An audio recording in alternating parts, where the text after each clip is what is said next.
Daan-daang estudyante sa Visayas apektado matapos na i-phase out ang kurso ng 2 kolehiyo. Nako, ano-ano kayong mga kurso ito? Alamin natin mula kay Jimmy Angay-Angay, RH32, maupay nga agad, Jimmy.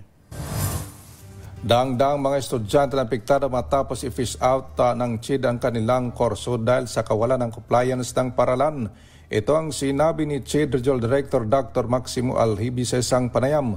Ayon kay Director Alhibi, ng closure order ay final decision na inisyu ng CHED in Banca ang paralan ng Kolehiyo de San Lorenzo sa Catarman Northern Samar.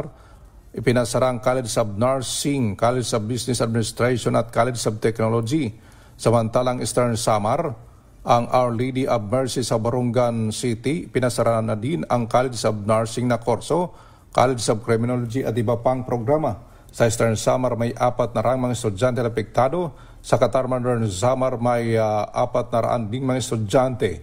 Ang mga 4th year ay papatapusin lang muna ng CHED, subalit ang 1st year hanggang 3rd year college tutulong ang CHED sa pagtransfer sa ibang paralan. Dito sa DYVL Action Radio Tacloban, ito si RH32 Jimmy Angay-Angay para sa DZRH, una sa Pilipinas, una sa Pilipino. Dengan salamat, Jimmy.